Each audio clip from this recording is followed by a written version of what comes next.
இப்போ ராஷ்மிகா மந்தானா படத்துல நிறைய பேர் சொன்னாங்க இந்த படத்துலயாவது அட்லீஸ்ட் அவங்க யூஸ் பண்ணியிருக்காங்க அப்படின்ட்டு. அவங்களும் அவங்க பெர்ஃபார்மன்ஸை நல்லா தான் பண்ணியிருந்தாங்க. அவங்க இந்த படத்துக்கு எந்த அளவுக்கு பக்கப்புறமா இருந்தாங்க? இல்லை, எனக்கு ராஷ்மிகா மந்தனா கேரக்டர் கூட எந்த விதத்தில் டிசைன் பண்ணியிருக்காங்கன்னு தெரியல. ஒரு படம் எடுக்கிறீங்கன்னா நீங்கள் வந்து ஆடியன்ஸ் வந்து அவன் மனசில் ஆடியன்ஸ் பாயிண்ட் ஆஃப் வியூ தான் சொல்கிறேன். 100 கேள்வி கேட்பான் அவன் வந்து.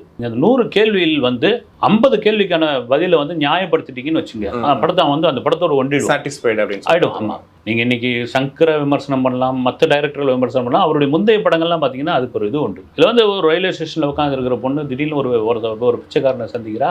அது சந்திச்சதோடு போனப்போ திரும்ப சந்திக்கிறது பார்த்தீங்கன்னா ஏதோ வலுக்கட்டாயமாக அந்த காட்சி சேர்த்த மாதிரி இருக்குது. அதில் ஒரு யதார்த்தமே இல்லை. வந்து திரும்ப மீட் பண்ணுறது வந்து. ரெண்டாவது, ராஷ்மிகா மந்தனா வந்து ஒரு என்ன லூசு பொண்ணா அல்லது தெளிவான பொண்ணா அல்லது என்ன நடிக்குதா, இந்த மாதிரியான கேள்வியெல்லாம் ஆடியன்ஸ்க்கு வந்து கேட்க தோணுது. ஓகே, படத்தில் சொல்கிறீங்களா? படத்தில் படம் பார்க்குற நமக்கு வந்து இதுவாகுது. அதனால் அந்த கேரக்டரோட டிசைன் எனக்கு ஒன்றும் புரியல. கொஞ்சம் அதில் ஒன்றும் கவனம் செலுத்திட்டான்னு தோணுது.